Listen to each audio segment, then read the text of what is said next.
Assalamualaikum warahmatullahi wabarakatuh. Alhamdulillahirrabbilalamin. Allahumma sholli ala Muhammad wa ala ali Muhammad. Mudah-mudahan teman-teman semua masih diberi kesehatan dan diberi kelancaran untuk menjalankan ibadah puasa pada hari ini. Baik, sekarang saya akan menjelaskan tentang tahapan penyusunan tabel frekuensi. Jadi seperti yang saya jelaskan minggu kemarin, bahwa dalam penyajian data di sini secara umum dibagi dua. Yang pertama dengan cara tabel, yang kedua dengan cara grafik atau gambar. Nah, pada kali ini kita akan membahas tentang tabel frekuensi. Kapan sih kita harus menggunakan tabel frekuensi dan bagaimana tahapan penyusunan tabel frekuensi? Jadi di sini ada 4 tahapan dalam penyusunan tabel frekuensi. Yang pertama menentukan banyaknya kelas. Yang kedua di sini menentukan panjang kelas atau interval kelas. Yang ketiga menentukan batas kelas, dan yang terakhir nomor 4 yaitu memasukkan masing-masing data dan menjumlahkannya. Jadi di sini di tahap pertama kita menentukan banyaknya kelas. Contoh, di sini hasil survei penghasilan per bulan dalam angka juta rupiah dari 70 usaha makanan di Kabupaten X tahun 2020 yang diambil secara sampel diperoleh hasil sebagai berikut. Jadi ceritanya ada seseorang yang melakukan wawancara kepada 70 pengusaha makanan di Kabupaten X. Yang diambil adalah data penghasilan per bulan atau data penerimaan per bulan. Berapa sih per bulannya yang diperoleh oleh pengusaha makanan. Jadi yang saya kotak merah ini adalah data pendapatan dari 70 pengusaha. Yang saya lingkari merah di sini 88. Jadi intinya pengusaha tersebut ada yang penghasilannya 88 juta, kemudian ada yang 41 juta, ada yang 68 juta, ada yang 62 juta, sampai terakhir yang di pojok kanan bawah yang saya lingkari merah, sampai pendapatannya ada yang 65 juta. Jadi data ini masih data mentah. Jadi ini akan kita sajikan dalam bentuk tabel frekuensi agar mudah untuk dibaca. Lanjut di sini, yang tahap pertama kita harus menentukan banyaknya kelas. Penentuan banyaknya kelas dipergunakan untuk mengelompokkan data yang ada. Banyak kelas dalam suatu distribusi frekuensi sebenarnya dapat ditentukan oleh penyusun distribusi frekuensi itu sendiri. Jadi sebenarnya untuk menentukan banyaknya kelas terserah kepada si penulis. Yang penting di sini data pendapatan terkecil sampai dengan data pendapatan terbesar itu masuk ke dalam kelas-kelas yang kita buat. Akan tetapi di poin 4, dalam menentukan banyak kelas agar banyaknya kelas tidak terlalu banyak ataupun tidak terlalu sedikit, maka menggunakan rumus Sturges. Kalau kita buat kelas satu-satu ya, jadi satu orang satu kelas, maka harus ada 70 kelas. Tapi kalau kita buat dua kelas yang pendapatannya 50 juta ke atas dan 50 juta ke bawah, maka hanya ada dua kelas. Nah, bagaimana sih agar kelas yang kita sajikan itu memuat pendapatan 70 pengusaha tersebut dan tidak membuat kelas yang terlalu banyak dan terlalu sedikit? Maka kita harus menggunakan rumus Sturges. Rumusnya seperti ini. Jadi K sama dengan 1,3,3 log N. K ini adalah yang kita cari, yaitu berapa kelas sih yang akan kita peroleh, sama dengan 1 plus 3,3 log N. N ini adalah jumlah data. Ingat, jumlah data itu adalah jumlah pengusaha yang kita wawancarai. Berarti N-nya adalah 70. Setelah menentukan banyaknya kelas, kita yang kedua adalah menentukan panjang kelas atau interval kelas. Jadi untuk mengetahui berapa sih panjang kelas, maka dapat ditentukan dengan rumus sebagai berikut. C sama dengan C sama dengan R bagi K, atau C sama dengan XN dikurangi X1 dibagi K. Jadi C di sini adalah interval kelas yang kita cari. XN di sini nilai data terbesar, jadi pendapatan terbesar. Kalau X1 di sini nilai data terendah atau pendapatan terkecil, dan K di sini adalah banyaknya kelas. Jadi K di sini diperoleh pada tahap pertama nanti. Lanjut di sini menentukan batas kelas. Jadi tahap yang ketiga kita tentukan batas kelasnya berapa. Dari yang terkecil berapa dan yang terakhir berapa. Jadi setelah banyaknya kelas pada tahap pertama diketahui dan interval kelas pada tahap kedua sudah ditentukan, maka langkah selanjutnya menentukan batas kelas bawah dari masing-masing kelas. Batas kelas bawah ini ditentukan sedemikian rupa sehingga nilai terkecil dari data tersebut dapat masuk dalam kelas pertama. Intinya angka yang paling kecil, pendapatan paling kecil itu harus masuk kelas pertama. Dan nilai terbesar dari data tersebut harus masuk pada kelas terakhir. Pendapatan yang terbesar harus masuk pada kelas yang terakhir. Jadi setelah pendapatan terbesar masuk kelas terakhir, maka tidak ada kelas lagi. Kalau ada kelas lagi berarti kita cara input datanya ada yang kurang sesuai. Next. Yang keempat adalah memasukkan masing-masing data dan menjumlahkannya. Jadi langkah atau tahap yang terakhir adalah dalam menyusunan tabel frekuensi, ialah memasukkan masing-masing data yang 70 data pendapatan itu kita masukkan ke dalam kelas-kelas yang sesuai dan menjumlahkan. Jadi frekuensinya berapa, yang pendapatannya 20 sampai berapa juta, ada berapa pengusaha, itu yang keempat. Biar lebih jelasnya kita langsung praktek di sini. Jadi kembali pada tabel pertama, di sini kita punya 70 ya, N-nya 70 berarti.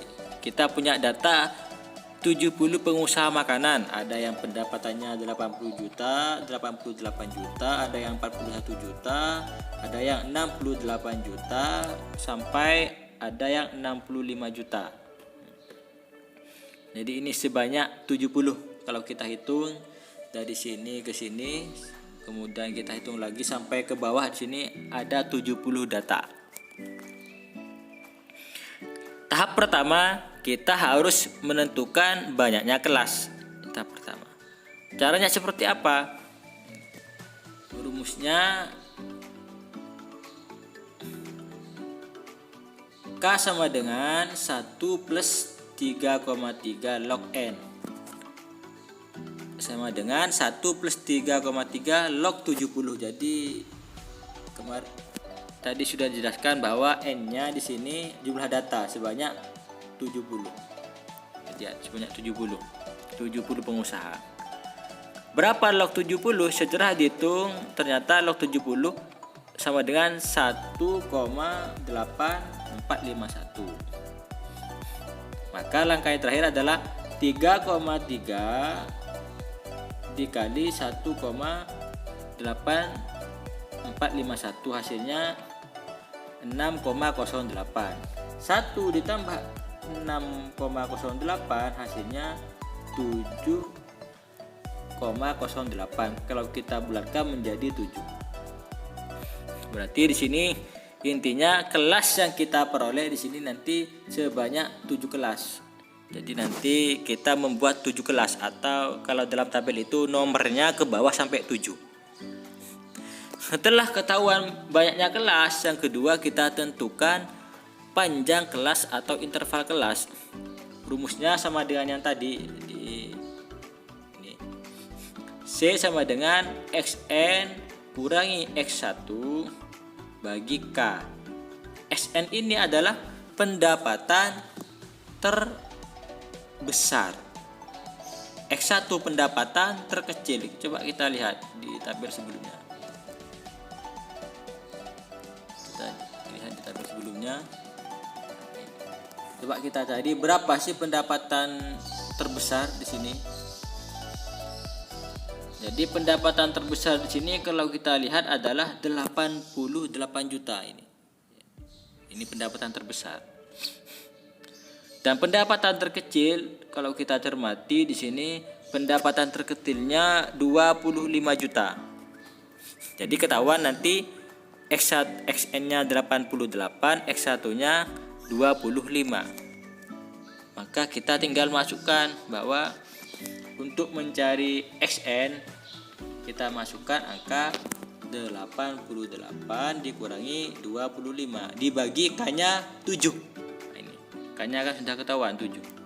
K-nya 7. Setelah dihitung 88 kurangi 25 hasilnya 63 dibagi 7 hasilnya 9. Jadi 63 dibagi 7 sama dengan 9. Biar lebih mudah menentukan panjang kelas, kita bisa gunakan angka 10. Lebih bulat intinya. Kita boleh menggunakan 9 atau lebih memudahkan kita dalam menentukan batas kelas, kita gunakan angka 10 saja. Jadi setelah kita ketahui ini di kotak kuning yang bawah bahwa jumlah kelasnya sebanyak 7 dan intervalnya sebanyak 10. Jadi ingat-ingat di tabel kotak kuning bawah, di kotak kuning bawah di sini keterangannya adalah jumlah kelasnya diperoleh sebanyak 7 kelas. Intervalnya sebanyak 10. Baik, selanjutnya menentukan batas kelas. Jadi untuk menentukan batas kelas kita harus tahu berapa sih data terkecil atau pendapatan terkecil. Kita sudah lihat tadi bahwa pendapatan terkecilnya adalah 25. Nah, oleh karena itu nilai data terkecil 25, maka batas kelas bawah kelas 1 yaitu nomor 1 kalau tabel dapat dimulai dengan angka 20. 25 boleh, tapi untuk memudahkan kita membuat interval nanti kita buat 20 aja, mulai dari 20. Dengan demikian batas bawah kelas 2 dan kelas 3 berturut-turut 20 tambah 10 sama dengan 30. Dan 30 tambah 40 sama dengan 30 tambah 10 sama dengan 40 dan seterusnya. Jadi teman-teman nanti kita kelasnya 7, ingat-ingat ini aja, kelasnya 7, intervalnya 10, batas terkecilnya 20. Batas terkecil ini dapat dari mana? Kita melihat berapa sih pendapatan terkecil. Ternyata pendapatan terkecilnya 25 juta. Kalau kita menggunakan 20 tidak apa-apa karena masih masuk dalam kelas pertama. Biar lebih jelasnya kita langsung ke tabel. Nah, ini. Langsung kita ke tabel. Yang dimaksud dengan kelas tadi setelah kita hitung ada 7 kelas. Ini. Nah, jadi ada nomornya sampai 7. 1, 2, 3, 4, 5, 6, 7. Itu yang disebut dengan kelas sebanyak 7 kelas. Sekarang interval 10. Apa maksudnya? Dari 20 ke 29 ini ada 10 angka. Jadi 20, 21, 22, 23, 24 ini 10 angka. Itu yang dimaksud dengan intervalnya sebanyak 10. Dari 30 ke 39 10 angka. Dari 40 ke 49 10 angka. Jadi intervalnya ini harus sama sampai ke kelas terakhir, sampai ke kelas ke-7. Batas terkecil 20 artinya kita memulai angka pertama di sini 20. Di penghasilan per bulan angka paling kecilnya 20. Itu yang disebut dengan batas terkecil. Jadi kita sudah paham pada tahap ini bahwa jumlah kelasnya di sini adalah yang dimaksud adalah nomor kelas ini. Ada berapa nomor sih? Nanti sampai ke bawah ternyata ada 7 setelah kita itu. Intervalnya 10, artinya 20 sampai ke 29 ini angkanya sebanyak 10. Jadi 20, 21, 22, 23, 24, 25, 26, 27, 28, 29. Kalau kita pakai tangan itu angkanya 10 angka. Dan batas terkecil di sini 20, angka pertama ini. Jadi ini batas terkecil 20. Nah, kita sudah paham tahap pertama yaitu banyaknya kelas sebanyak 7 ini. Tahap kedua intervalnya sebanyak 10. Masing-masing di sini sebanyak 10. Dan yang ketiga di sini terkecil. Terkecil ini 20, angka 20 terkecil. Penghasilan terkecil yang ada dalam tabel ini 20. Baik. Kita lanjut ke tahap yang terakhir. Tahap yang terakhir adalah memasukkan masing-masing data dan menjumlahkannya. Artinya kita lihat yang penghasilannya 20. Bentar ya. Yang penghasilannya 20, yang nomor 1 ini. Nomor 1 ini kan banyaknya kelas 7, sudah paham ya. Ini intervalnya 20 sampai 29 juta. Berapa pengusaha sih yang penghasilannya 20 sampai 29 juta? Kita lihat mulai dari atas, mulai dari 88 sampai 65. Ada berapa pengusaha yang angkanya pendapatannya antara 20 sampai 29? Ternyata hanya ada satu, yaitu 25. Maka di frekuensi kita tulis 1. Lanjut ke kelas nomor 2. Ada berapa pengusaha sih yang penghasilannya 30 sampai 39? Jadi kita cek lagi. Kita nyari yang rentannya 30 sampai 39 di data kotak ini, di data ini. 1 ini 33, 1. Kemudian 1 2 31 ini 2. Kemudian 3 yang 38 juta. Kemudian 4 35 juta. Jadi kita nanti tulis 4 di sini, frekuensinya 4. Ini kita tulis 4. Dan seterusnya sampai ke kelas terakhir. Sampai ke kelas terakhir. Itu yang dimaksud dengan memasukkan masing-masing data dan menjumlahkannya. Jadi kita sudah paham. Pertama kita tentukan banyaknya kelas. Yang pertama kita tentukan banyaknya kelas. Jadi nomor 1 sampai 7 karena ada 7 kelas. Yang kedua kita hitung intervalnya antara 20 sampai 29, ini namanya interval. Ya. Yang ketiga kita tentukan batas terkecilnya, yaitu mulai dari 20. Yang keempat kita tinggal masukkan data ke sini. Berapa orang sih yang penghasilannya 20 sampai 29? Berapa yang nomor 2 penghasilannya 30 sampai 39, sehingga nanti ketahuan frekuensinya berapa orang dan berapa di kelas berapa sih pendapatan yang dimiliki oleh pengusaha paling banyak. Di sini di kelas 5 sebanyak 25 pengusaha. Sehingga nanti tabelnya yang ditampilkan seperti ini. Tabelnya. Ingat bahwa dalam penulisan tabel ada 4 yang harus ditampilkan. Kemarin sudah saya jelaskan. Yang pertama ada nomor dan judul tabel. Yang kedua keterangan kolom tabel. Yang ketiga isi tabel. Yang keempat adalah sumber tabel atau nanti keterangan tabel. Jadi dari data ini diperoleh bahwa tampilan data yang akan kita sajikan nanti dalam bentuk seperti ini sudah. Jadi sudah rapi. Dari awal tadi datanya masih tidak mudah untuk dibaca, kalau sekarang mudah dibaca. Jadi di sini kita lihat bahwa pendapatannya yang 20 sampai 29 juta hanya satu pengusaha. Pendapatan tertinggi yaitu rentan 80 sampai 89 juta yaitu pada kelas ke-7. Pendapatan terbanyak dari pengusaha yaitu di kelas ke-5 60 sampai 69 juta. Jadi kita mudah untuk membaca data kalau sudah disajikan dalam bentuk tabel. Ini namanya tabel frekuensi. Karena ada interval dan ada kelas yang kita tentukan.